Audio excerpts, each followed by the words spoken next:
Oh. Well, these are my journals. Since I've been back, I've filled over 263 of these books. Writing front and back on every page. And when I read these books over, they make no sense. But I try hard. I try hard to listen to people's tragedies, to formulate a thought that makes sense to someone other than me. And it was my job, and I loved my job. It was all I ever wanted to do in life.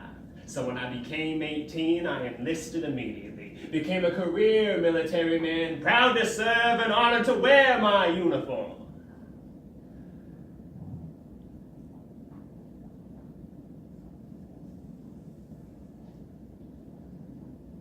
Who am I kidding? For it was on that day that my life became a tragedy and I didn't even know it. You see, post-traumatic stress disorder is real. The confusion is real and the symptoms are real.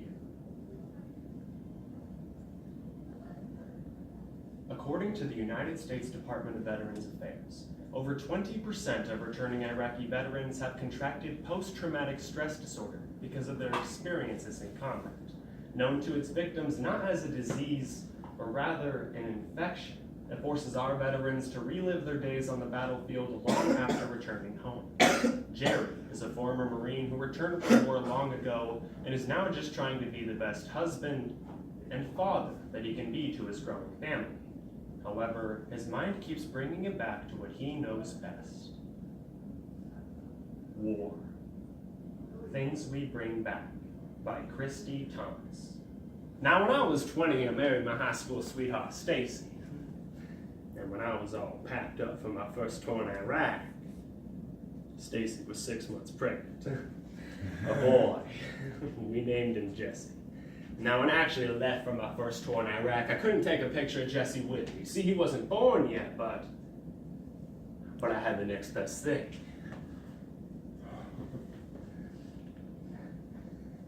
I had my wife's sonogram. You see, when you go overseas, you always have to take something or some things that keep you focused on coming home alive. Everyone else on my team, they were the unlucky ones. See, they only had one thing, but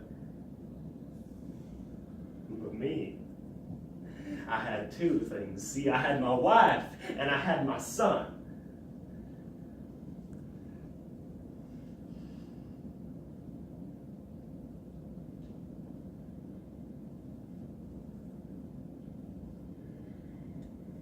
I had my son.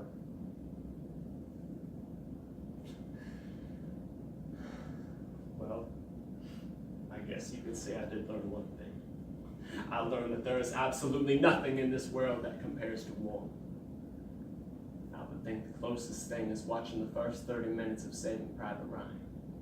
Watching those young men strap their helmets on, not knowing if they'd ever see the person next to them again, or if the person next to them would ever see him. Yeah, I lived that movie 3 times over, not knowing, but assuming that I had killed people. I didn't know if they had wives or kids, or if I was killing their wives and killing their kids.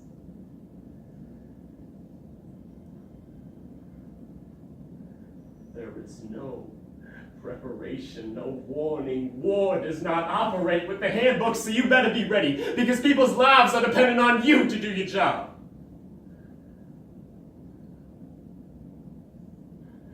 What they won't tell you, and any book you'll ever read, any magazine or interview, is that every time I pulled that trigger, every time a bullet left my gun, a piece of me was ripped away.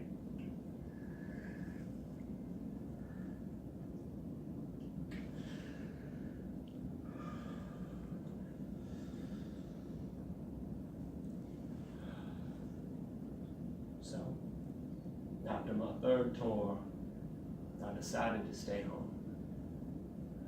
I couldn't make out what was wrong with me. I mean, there were nights that I would go over to Jesse, cradle him in my arms. Daddy loves you. You're his knight in shining armor. Stacy would come in and ask me why I was crying. I didn't mean to start crying. I was just trying to put Jessie to bed. I had to come up with a lie to hide the fact that I don't feel emotions, or another lie to cover up the other fact that I just can't have an emotional connection to anything anymore.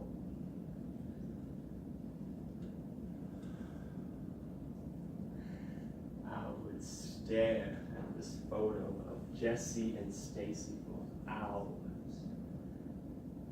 Hours upon hours upon hours upon hours upon hours upon hours, and I wouldn't feel a thing. I would be sitting there frozen in my head, absent, cold, and emotionless, among other things that Stacy began to call me. I just wanted to be the man that I once was, the one to pull her close and tell her how much I loved her, but I couldn't even love my own wife. I should have told the doctor what was wrong with me, but I kept telling myself, Jerry, you got this. There's nothing in this world you can't handle.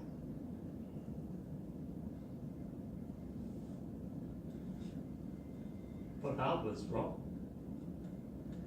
Never in my life have I been so wrong, and right now my head is just pounding and pounding and pounding and pounding, and I just need a little bit of silence, just 5 minutes of silence, but I can't even get that in my own home because Jessie's over here doing homework and Stacy's over here making breakfast and it's time for school, but no. Do your job, just do your job.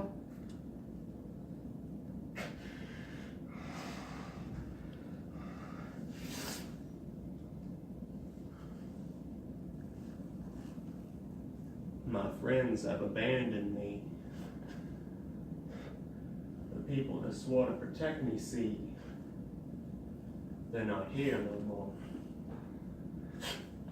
But the enemy, they're getting closer.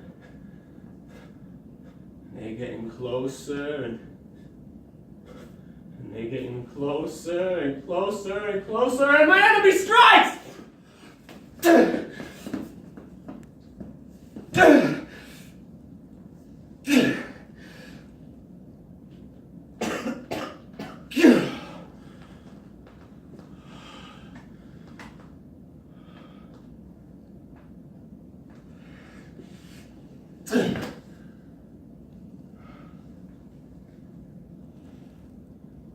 I killed my enemy, and then there was nothing, just me and my enemy in silence. Stacy, baby, I killed our enemy for us.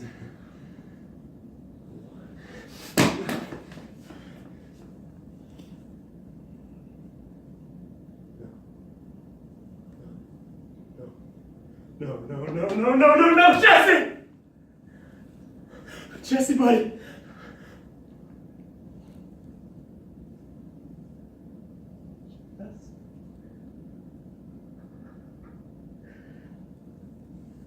Daddy loved you. You were his knight in shining armor.